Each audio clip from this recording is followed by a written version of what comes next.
Welcome back to the deep dive. Today, we're tackling something a lot of you have mentioned feeling, well, maybe a bit overwhelmed by investing, specifically mutual funds. We know lots of you want to get into the market, but it just seems so vast, right? Or you think you need a ton of cash to even start. It feels like a barrier. So, our mission today, let's break down mutual funds. We want to move from that feeling of overwhelmed to hopefully feeling empowered. We'll look at why they're actually a really powerful tool for so many investors. We're pulling our insights from this great guide, Understanding Mutual Funds, a layman's guide. It does a fantastic job making complex stuff pretty clear. So let's start with the core idea. Imagine, you and some friends want to invest, get into the stock market, but maybe on your own, you don't have enough money, or maybe not the know-how to buy lots of different stocks and bonds. That's kind of the problem mutual funds solve. Exactly. Think of it like a big pot, a pooled investment. Lots of different people chip in their money. And instead of everyone trying to figure out what to buy, this big pot of money is managed by professionals, investment managers. They're the ones doing the research, deciding which stocks or bonds, or maybe a mix of both, to put the money into. So when you invest, you're essentially buying a small slice of that entire pot. You get indirect ownership of potentially hundreds or even thousands of different investments. Okay, that makes sense. Pooling resources, getting professional oversight. hmm So now that we have that basic idea down, the big question for anyone thinking about investing is, why? Why this way? What are the actual, practical upsides that make mutual funds so attractive? Well, what's really interesting is how they tackle some common roadblocks for individual investors. First, and this is a big one, diversification. You always hear that phrase, don't put all your eggs in one basket. Mm. But mutual funds really make that principle accessible, for everyday folks. It's not just about owning, say, 10 stocks instead of one. It's about spreading your money much wider across different industries, different company sizes, maybe even different types of assets entirely, like bonds alongside stocks. It really helps smooth out the ride. Right, so if one part of the market struggles, hopefully another part is doing okay. Precisely. It reduces that single stock risk dramatically. Then there's the professional management aspect. You don't need to suddenly become a stock market guru or, spend all your free time reading financial reports. The fund managers, that's their job. They do the deep dives, the analysis, the buying, the selling. They're constantly watching the markets, trying to make the best decisions to grow the fund's value. Which leads right into affordability, I imagine. Absolutely. Affordability is key. You can get into a really diverse, professionally managed portfolio with often a pretty small amount of money to start. Trying to build that same level of diversification by buying individual stocks one by one, that would cost a fortune. It's just not practical for most people. And lastly, let's not forget convenience.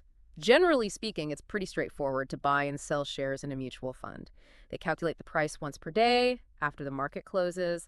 It simplifies things compared to tracking individual stock prices all day long. Okay, so diversification, professional help, affordability, and it's convenient. That's a strong case. It definitely highlights the benefit of letting the pros handle the day-to-day stuff. But let's get practical. You put your money in. How does it actually turn into more money? Or let's be real, sometimes less money. How does the whole gain-loss thing work? Yeah, crucial question. It really comes down to three main ways. First, the most obvious one. The value of the investments goes up.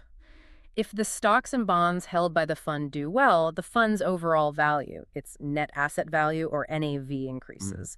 And since you own shares of that fund, the value of your shares goes up too. Your piece of the pie gets bigger, essentially. Okay, simple enough. What else? Second, the fund might generate income through dividends and interest. So if the fund owns stocks from companies that pay out dividends, that's a share of their profits, or bonds that pay interest, that income flows into the fund. Then it usually gets distributed to you, the shareholder, maybe quarterly or annually. You often get a choice. Take that distribution as cash, or, and this is often a smart move, reinvest it automatically to buy more shares in the fund. Reinvesting, so you can compound your growth that way. Exactly. And the third way is by selling your shares for a profit. This is called a capital gain. If you sell your mutual fund shares for a higher price than you originally paid, that difference is your profit. Of course, the flip side is true for all of these. If the fund's investments perform poorly, the NAV drops and your shares lose value. And if you sell when the price is lower than what you paid, you take a capital loss. That's the risk part. Right. So potential for growth, incoming capital gains, but also the risk of loss. That makes sense. We've talked about the good stuff, how you make money. But you mentioned risk. Every investment has nuances, right? Yeah. What's the sort of fine print people absolutely need to know before jumping in? Absolutely critical points. Two main things to always keep in mind: fees and risk. First, fees. Mutual funds are not free. They charge fees, and you really, really need to understand these. Our source guide emphasizes this strongly. Even fees that look small, like maybe 1% or even 0.5%, they compound over time and can take a huge bite out of your returns. We're talking potentially tens of thousands of dollars over decades. Wow, okay. What kind of fees are we talking about? Well, there's usually a management fee or an expense ratio that pays the fund managers and covers operating costs. And sometimes you might encounter loads. These are basically sales commissions. A front-end load you pay when you buy shares, a back-end load you might pay when you sell. Not all funds have loads, but you need to check. So understanding the fee structure is non-negotiable. Absolutely. And the second point is risk. Yes, diversification helps manage risk, spread it out. Professional management aims to navigate markets well, but it's still an investment. Market values go up and down. You can lose money in a mutual fund. Diversification reduces the impact if one specific company fails, but it doesn't eliminate the risk that the entire market could decline. Okay, fees and risk. Got it. Crucial considerations. So we've covered the mechanics, the pros, the cons, or rather the considerations. But what does this actually look like when you go to invest? Let's make it tangible. For a lot of you listening, thinking about your next move, this is where it gets really interesting, the different kinds of mutual funds you'll actually see out there. Right. Let's get into the types. This helps you match a fund to your own goals. One hugely popular category, especially for people investing long-term, are index funds. The idea here is pretty simple. These funds don't try to actively pick winners and beat market. Instead, they aim to passively match the performance of a specific market index. Think of something like the S&P 500 that tracks 500 large U.S. companies. An S&P 500 index fund just tries to mirror that index's return. And the big advantage there is usually lower fees, right? Okay. Because there's less active management. Exactly. Since they're just tracking an index, the management needed is minimal, so their fees, their expense ratios tend to be very low. Some famous examples, Vanguard 500 Index Fund Admiral Shares, that's a VFIAX, or Fidelity Zero Large Cap Index, FNILX, that one's known for having literally a zero expense ratio. And Schwab has one too, the Schwab S&P 500 Index Fund, SWPPX. Very common starting point. Okay, index funds. What else? Then you have stock funds, sometimes called equity funds. As the name suggests, these invest primarily in stocks. They can be broken down further, maybe by the size of the companies they invest in, like small cap, mid cap, or large cap funds. Or they might focus on a particular investment style, like growth funds, which target companies expected to grow earnings quickly. Or value funds, looking for stocks that seem underpriced. Or income funds, focusing on dividend-paying stocks. So lots of flavors within stock funds. Any examples? Sure. Something like the Fidelity Total Market Index Fund, FSKAX, gives you super broad exposure to basically the entire U.S. stock market. Or the Vanguard Growth Index Fund, VIGAX, focuses specifically on those growth companies we mentioned.